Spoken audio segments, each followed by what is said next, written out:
Olá você, tudo bem? Eu sou o Augusto Mota e você está na Seção 4. E Dragon Ball Super está repleto de referências e curiosidades de obras anteriores como Clássico e Z. E pensando nisso, galera, trago hoje um compilado com mais de 84 referências vistas no Super que talvez você não tenha notado. Portanto, já vai deixando seu like, se inscreva no canal, então se liga aí. Já no primeiro episódio, temos aí algumas referências bem legais. Quando o Mr. Satan, por exemplo, está dando uma coletiva de imprensa, vemos aí 3 personagens fillers que apareceram lá no Z nos Jogos de Cell: Piroshiki, Karone e a Senhorita Pisa. No encerramento do episódio, vemos 2 fotos que referenciam Dragon Ball Z. Uma quando o Goku apresenta o Gohan a seus amigos, e a outra, galera, é quando ele conhece o Goten pela primeira vez lá na saga Majin Buu. Quando o Mr. Satan vai até o Goku com a maleta cheia de dinheiro entregar o prêmio da paz mundial por ter derrotado o Majin Buu, veja que nas notas, galera, está impresso o rosto do Toribot, o alter ego do Akira Toriyama, personagem que também apareceu no Clássico, no Z e em vários jogos. Quando mostra o Sr. Kaiô em seu planeta, veja que ele, galera, dirige o seu carro clássico, que também é visto lá no Z. Esse é um modelo da vida real conhecido como Chevy Bel Air, de 1957. Quando vemos o Vegeta com 2 frutas penduradas em seu cabelo, após a Bulma jogá-lo dentro de uma floresta, saiba que elas estão ali de propósito, pois as frutas, galera, referenciam 2 conhecidos do príncipe: Zarbon, que vem da fruta pomelo, quase como a nossa laranja, e Dodoria vem da fruta durian, que lembra aí uma jaca, só que menor. Quando o Vegeta está numa loja de roupas, vemos aí um flashback da saga Majin Buu, de quando ele promete ao Trunks que o levaria ao parque o dia todo. Quando treina na sala de gravidade, Vegeta faz referência à saga dos androides quando treinou para alcançar o Super Saiyajin, inclusive usando armas para dificultar o treinamento. A diferença é que no Z, o anime mostrou Vegeta resistindo a uma gravidade de 300G. Aqui com 150, ele parece ter mais dificuldade, o que é estranho, já que esse Vegeta é bem mais forte. No episódio 3, o Sr. Kaiô reclama que o Goku o sacrificou. Saiba que a Terra só continua existindo por causa do nosso sacrifício. E vemos aí um flashback de quando o Saiyajin levou Cell para explodir em seu planeta. Uma referência da saga dos androides. Quando o Whis fala sobre o Saiyajin que eliminou o Freeza, vemos aí, através do seu cajado, cenas da luta que ocorreu em Namekusei. Quando vemos aí a parte externa do navio que ocorria o aniversário da Bulma, veja que está escrito Princesa Bulma, referenciando o Vegeta que é o príncipe dos Saiyajins. O Mestre Kami, vendo aí as suas revistas adultas, também é uma referência do Z, quando ele fazia a mesma coisa. Já no episódio 7, vemos aí o Goten e o Trunks fazendo a fusão para lutar com o Bills. E repare que esse, galera, é talvez o único momento que eles não erram. Ou seja, não vimos aí a piada do Gotenks gordo e nem do Gotenks magro. Assim que o Goku vai à forma God, ele lança um Kamehameha, seguindo o formato original da pose criada pelo Mestre Kami. Ao invés de juntar direto as mãos formando uma concha, aqui o Goku faz um movimento circular com os braços. No episódio 13, por conta do grande choque de poder causado por Bills e Goku, uma equipe de reportagem transmite o ocorrido. E veja que é a ZTV, emissora que ficou conhecida nos Jogos de Cell. Nesse episódio também, temos aí um novo encerramento, onde agora vemos imagens do Goku e a Bulma no início do clássico, do Goku no caminho da serpente e também do Piccolo treinando o Gohan. A energia final que o Bills lança no Goku é similar à supernova usada por Freeza para destruir o planeta Vegeta.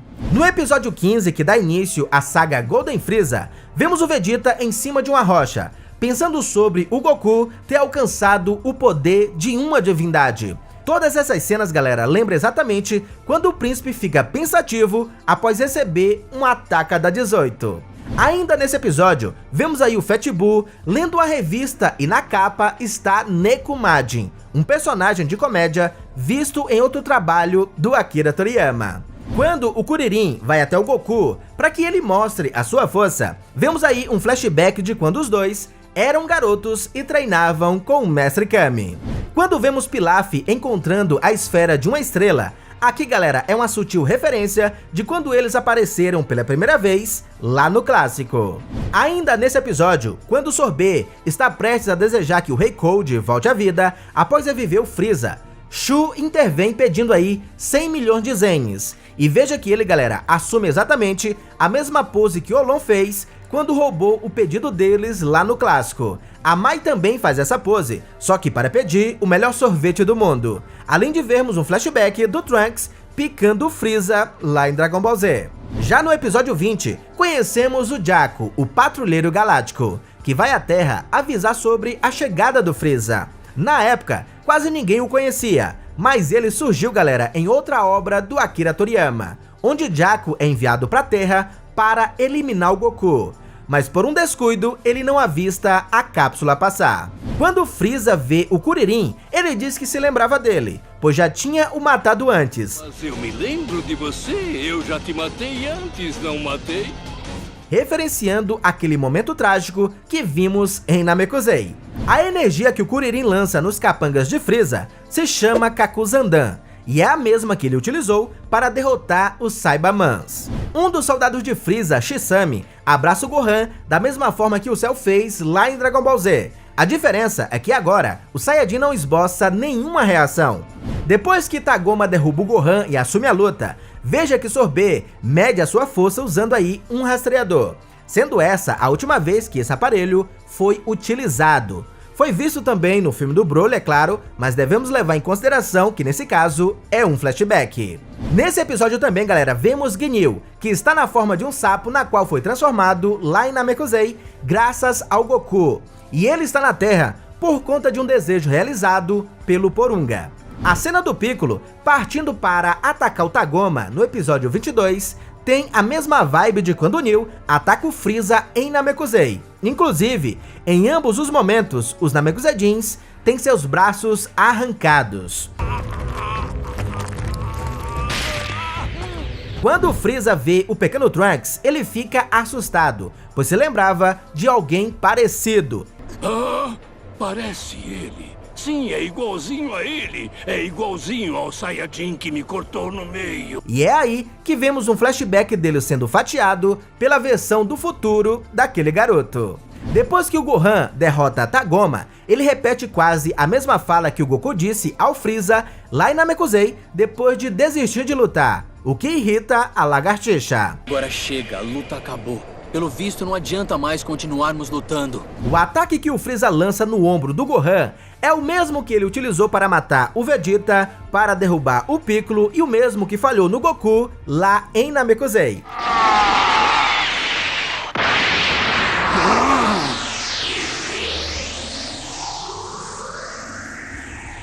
Quando o Freeza está prestes a eliminar o Gohan, Piccolo entra na frente do ataque, repetindo, galera, a mesma cena que vimos lá na saga Saiyajins, quando protege o pequeno Gohan do Nappa.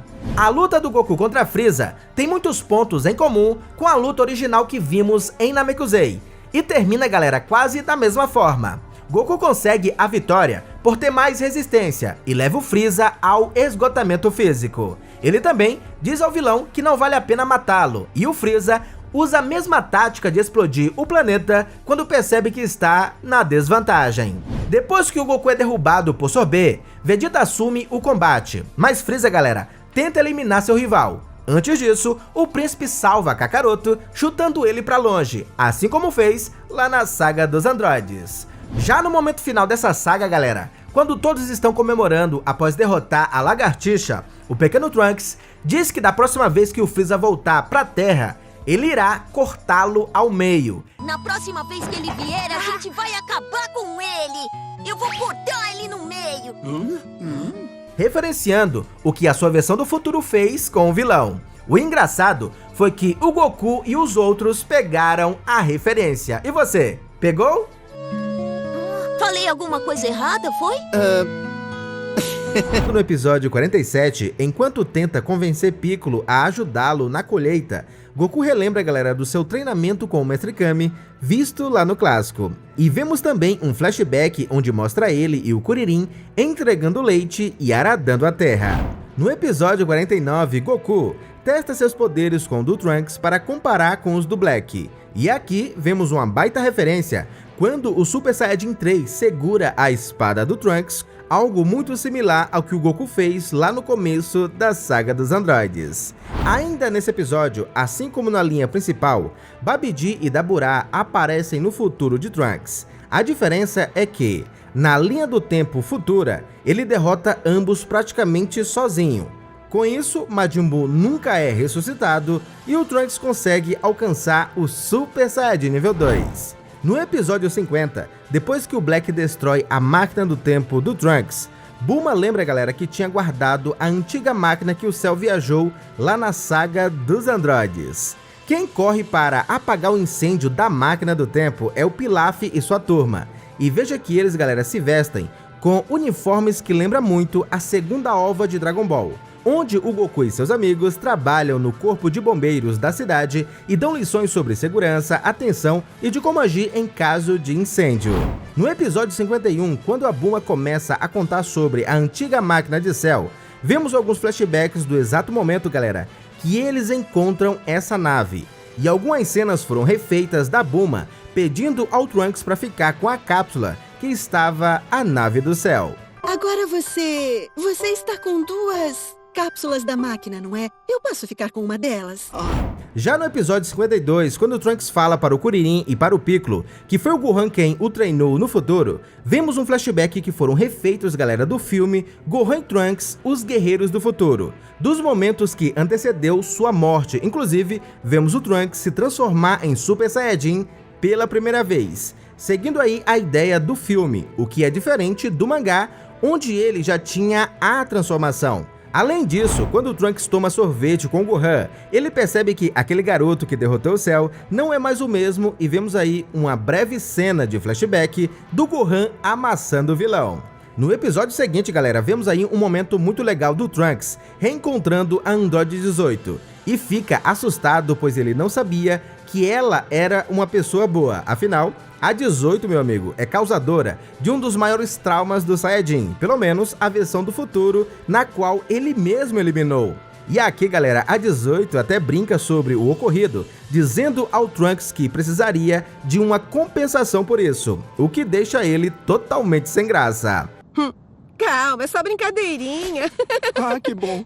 Ainda nesse episódio, quando a Bulma está consertando a máquina do tempo, vemos ela, galera, instalar um objeto que ela chama de giroscópio do tempo, que é muito parecido com o capacitor do tempo no filme De Volta para o Futuro, o que parece ser uma referência direta. Quando o Trunks volta a treinar com o Vegeta no episódio 54, ele relembra da vez que ficou um ano, galera, com seu pai na Sala do Tempo. E aqui é mostrado cenas inéditas de quando o Vegeta alcança o Ultra Super Saiyajin, transformação essa que o Trunks usa nesse treinamento como estratégia de distração. Nessa luta, inclusive, galera, Vegeta diz que se o Trunks acertasse ele uma única vez, perderia. A vitória é sua se conseguir me acertar apenas uma única vez. E é uma clara referência do momento que ele faz, galera, uma promessa de levar o pequeno Trunks ao parque se ele acertasse um golpe quando treinam na saga Majin Buu. Não precisa chorar, eu te levo ao parque de diversões. No episódio 56, depois que o Trunks retorna para o futuro, levando aí agora o Goku e o Vegeta, eles encontram Yajirobe, que deveria estar morto na verdade, já que foi eliminado pelos androides. Mas ele conta, galera, que no último segundo o Mestre Karin apareceu e deu uma semente dos deuses para ele, antes de falecer. Por isso, continua vivo. No episódio 60, quando o Trunks começa a contar para sua versão do presente o que rolou no seu mundo, vemos cenas dele, galera, eliminando os androides 17 e 18, porém, são cenas totalmente novas desse momento. No episódio 61, depois de revelar como obteve o corpo do Goku, Zamasu conta que, logo em seguida, destruiu as super esferas do dragão, exatamente como o Piccolo Daimao fez no clássico para impedir, galera, que elas fossem usadas contra ele. Já no episódio 62, Goku vai até o Mestre Kami aprender o Mafuba, técnica antiga criada pelo Mutaito e usada inclusive para prender o Daimao. No episódio seguinte, vemos aí a Bulma abrir um estojo com 17 cápsulas, exatamente igual ao que ela usou, galera, no episódio 2 do clássico, quando precisou de uma casa. O detalhe é que no Super há um erro, onde a cápsula 17 está escrito o número 19. Já no episódio 65, vemos que a casa do Mestre Kami e sua tartaruga ainda existem no futuro de Trunks, além, é claro, do androide número 8, um antigo personagem e amigo do Goku desde o clássico. No episódio 66, Goku e Vegeta recorrem aos brincos Potara, porém a fusão acaba antes deles vencerem a luta. E isso lembra, galera, dois momentos que ocorreram no passado. Gotenks Super Saiyajin nível 3 contra o Super Buu e Gogeta Super Saiyajin 4 contra o Omega Shenlong em Dragon Ball GT. Em ambos os casos, o tempo da fusão acabou antes do final da luta. A cena do Trunks dividindo os Zamas no meio com sua espada é uma clara referência quando ele faz o mesmo com o Freeza na saga dos androides. Depois da finalização do arco do Trunks do futuro, tivemos mais alguns episódios de preenchimento até o Torneio do Poder, e aqui também teve reverência. Começando com o episódio 68, quando Goku reúne as esferas do dragão para ressuscitar o Senhor Kaiô, que estava morto desde a explosão de Cell. Goku até tenta fazer o pedido, mas o tempo do dragão acaba e ele vai embora. O episódio 69 é marcado pela presença da Arale, a robozinha de Dr. Slump, que não aparecia na série desde o clássico. Veja que ela derrota Vegeta com uma cabeçada praticamente idêntica à usada contra o General Blue lá no clássico. Já no episódio 70, durante o jogo de beisebol, Yantia faz, galera, a sua famosa pose da morte. Kuririn diz já ter visto aquela pose antes, já o Piccolo chama aquilo de uma lembrança traumática, referenciando, galera, uma das piadas mais famosas da franquia. Já no episódio 71, a Bulma atropela o Goku com um carro, exatamente como aconteceu no primeiro episódio do clássico. A diferença é que agora o Saiyajin tanca a batida numa boa. No episódio 73, Jaco deixa escapar um prisioneiro que parece uma larva, que vai parar na Terra e acaba se apossando do corpo de alguns humanos, deixando eles, galera, extremamente poderosos. E isso te lembra o quê? Sim, o Baby de Dragon Ball GT. O personagem loiro que aparece no episódio 74, conhecido como Barry, é uma referência ao Sharpener, da saga Majin Buu, que também tenta conquistar Videl. Já no episódio 75, Goku e Kuririn voltam a ser discípulo do Mestre Kami. Eles têm, galera, um breve combate, o que lembra os velhos tempos. O Saiyajin usa uma roupa pesada de tartaruga, o que também faz referência ao seu treinamento lá no clássico. No episódio seguinte, eles recebem a missão de pegar a planta do paraíso e vão parar, galera, numa área misteriosa onde lá surgem várias ilusões de diversos inimigos do passado, como Piccolo Daimao, Nappa, Vegeta, Forças Especiais Ginyu, Cell, Super Buu, Tambourine, Raditz, Daburá, enfim. Isso serviu para fortalecer a coragem do Kuririn, mas também nos fez lembrar de praticamente todas as sagas de Dragon Ball Z. No episódio 77, Goku vai à feira vender seus legumes, afinal, ele é um agricultor de profissão. No caminho de volta para casa, ele é ameaçado por ladrões que tentam roubar o seu caminhão, mas acabam se dando mal. Passa logo essa chave! Pode esperar sentado. O quê? O quê? Um dos três ladrões, galera, atira no Saiyajin com uma pistola, e Goku agarra a bala e devolve na cabeça do bandido, referenciando assim o seu irmão Raditz, que fez a mesma coisa com o fazendeiro no primeiro episódio de Dragon Ball Z. Pulando para o episódio 79, galera, vemos aí a luta de Majin Buu vs Basil no torneio de exibição. Há um momento da luta em que o Buu fica muito furioso após Basil machucar o Mr. Satan e utiliza, galera, um golpe que amassa a cara do oponente, exatamente como ele fez com Kaioshin lá em Dragon Ball Z. No episódio seguinte, o 80, Gohan, após ser envenenado por Lavender, ele fica cego e tem dificuldades para acertar o vilão. É então que se transforma em Super Saiyajin, mas fazendo isso, galera, ele acelera o efeito do veneno em seu corpo. Me parece que a transformação em Super Saiyajin acelerou a dispersão do veneno por todo o corpo do Gohan. Exatamente como vimos acontecer com o Goku versus o 19, quando a forma Saiyajin acelera a sua doença do coração. O próprio Goku no Super reage como se tivesse lembrado disso. Bergamo, quando luta com Goku, nos apresenta, galera, uma habilidade bem peculiar, que inclusive lembra aí a usada pelo Ego Superior. Ao receber os golpes do adversário, Bergamo absorve e fica maior e também mais forte. E é então que o Saiyajin tem a ideia de sobrecarregá-lo, usando mais poder do que o adversário consegue lhe dar. Bem semelhante, galera, à forma como o Goku fez para derrotar o Yakon lá na saga Majin Buu. No episódio 82, agora Goku vs Toppo, há um momento da luta que o Saiyajin, galera, usando a forma Blue, tenta finalizar a luta com um Kamehameha. Veja que antes de disparar o ataque, Goku faz uma transmissão instantânea para ficar a queima-roupa, exatamente como vimos ele fazer com o Cell. A diferença aqui, galera, é que o Toppo bloqueou o ataque.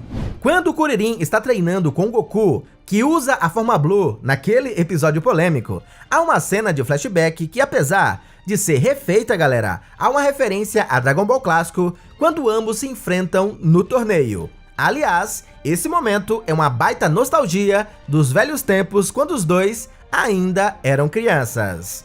No episódio 86, galera, Dendê menciona um garoto muito poderoso que ainda é uma criança e insiste que o Goku o ajude a controlar seus poderes quando ele crescer. Sim, o Dendê se refere ao Ubi, a reencarnação de Majin Buu. Um guerreiro que só foi possível, galera, graças ao pedido do Goku. Inclusive, há um flashback desse momento. Quando o 17 é apresentado, ele demonstra nunca ter visto o Goku, mas diz que reconheceu a sua voz. Sabe que eu sou o Goku, não sabe? Eu conheço muito bem a sua voz. Isso porque, galera, lá no Z, de fato, eles nunca se encontraram. Mas quando o Saiyajin pede ajuda na saga Majin Buu para formar a Genkidama, o 17 ouve a voz do Goku. Além disso, esse episódio mostra algumas cenas da saga dos androides, quando o próprio 17 foi absorvido pelo Cell. Outra referência bem legal, galera, acontece no episódio 87, quando o caçador espacial ameaça se explodir para impedir que o 17 e o Goku levem os animais que ele roubou, inclusive usando aí um controle que lembra aquele que desativava os androides. É então que o Goku agarra o caçador e leva ele para o planeta do Senhor Kaiô, assim como fez com o Cell. A história tá sempre se repetindo, não é? O treinamento do Gohan com o Piccolo para o torneio também nos traz várias referências a Dragon Ball Z quando fizeram isso pela primeira vez. A diferença é que agora o Gohan está adulto, mas foi engraçado ver o Saiyajin assando o rabo de um dinossauro, assim como fazia quando criança. Além, é claro, de um flashback que vimos da saga Majin Buu.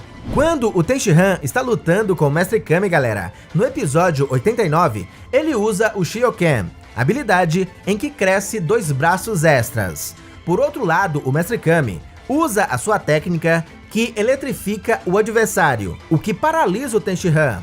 O detalhe é que a última vez que eles usaram essas habilidades foi no clássico, quando Gohan, Piccolo, Goku e Tenshinhan estão treinando juntos, há um momento em que o Namekusei usa a mesma habilidade que destruiu a arena do torneio contra o Goku lá no clássico. Ainda nesse episódio, quando Gohan luta com seu pai e dá tudo de si, ele insiste que Goku lute com força total. Por favor, luta de verdade, pai! E isso, galera, é um reflexo que vimos acontecer lá na Sala do Tempo, onde o Gohan precisou ser pressionado para poder alcançar o Super Saiyajin. No episódio 91, o Mestre Kami vai até o Yantia pedir para que Pual se transforme numa garota bonita para que o velho treine o seu ponto fraco, que é a sua mente pervertida. É então que o Yantia pergunta por que o Olon não faz, já que ele tem a mesma habilidade. E o porquinho responde que não quer, porque da última vez as coisas fugiram do controle, referenciando, galera, quando ele se passa pela Bulma lá no clássico. Já no episódio 94, a 18, não acha nem um pouco engraçado quando 17 erra o nome da Maron, sua filha. Malon. O nome dela é Maron. E se você errar de novo, eu te mato. Isso porque, galera, o nome pronunciado pelo 17 é da ex do Kuririn, uma personagem filler que surgiu na saga Garlic Jr. Quando o Piccolo reencontra o 17, Esse momento, galera, é bem simbólico porque mostra a união de duas pessoas que antes foram rivais. Sua presença vai nos ajudar muito.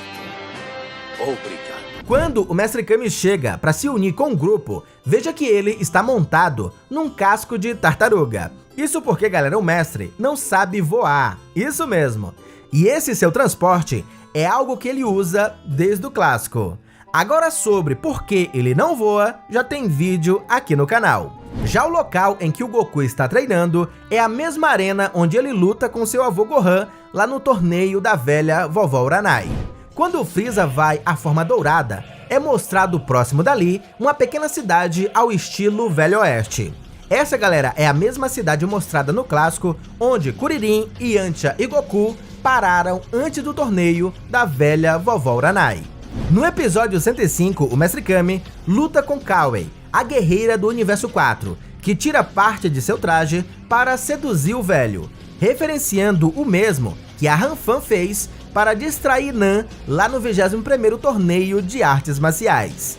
Quando o mestre vai lançar o seu mais poderoso Kamehameha contra Ganos do Universo 4, ele faz, galera, algumas citações bem nostálgicas, dizendo que seus discípulos Kuririn e Goku ensinou a ele sobre não ter limites, e ainda cita o seu lema clássico da Escola Tartaruga. Se movimentem direito, aprendam direito, lutem direito, comam direito e descansem direito. Já no episódio 108, galera, Freeza mostra a sua forma 100% ao Frost, que também consegue realizar. Forma essa que foi vista pela última vez na saga Namekusei. Um detalhe é que o Freeza segura pela cauda Shimizu do Universo 2, exatamente como fez com o Vegeta em Namek. Já no episódio 119, os Guerreiros Z têm dificuldade para enfrentar Gamissaras do Universo 4, por ele ser invisível. Nesse momento, o Mestre Kami, que está na arquibancada, sugere usar sangue para poder revelar o adversário. Ah! Ei, Gohan, cobre ele com alguma coisa! Usa seu sangue! Algo que o Kuririn fez uma vez, galera, com a ajuda aí do próprio Mestre Kami e da Bulma, para poder ajudar o Yantia a derrotar um dos lutadores da velha vovó Uranai que também tinha essa habilidade. No episódio 126, vemos o Vegeta se auto-explodir, fazendo aí um discurso muito parecido com o que ele fez lá na saga Majin Buu. Inclusive o Piccolo lembra desse momento, só que dessa vez o príncipe não morre. É o Sr. Vegeta! Não me matem antes da hora! Já no episódio 127, Freeza, antes de partir para atacar Jiren, ele diz: Você merece morrer pelas minhas mãos, maldito! Essa frase foi usada por ele em Namek antes de receber o ataque final do Goku. Você tem que morrer nas minhas mãos, custe o que custar! No episódio final, vemos aí o Vegeta e o Goku treinando, e eles assumem, galera, as mesmas posturas de quando lutaram pela primeira vez. Inclusive, o lugar que estão é o mesmo. E aí, quando tu assistiu pela primeira vez, notou alguma dessas referências? E se tem mais alguma que deixei de citar nesse vídeo, me fale aqui nos comentários, beleza? E mais uma vez, muito obrigado você que ficou até aqui, um grande abraço, falou, valeu, e até o próximo vídeo. Fui!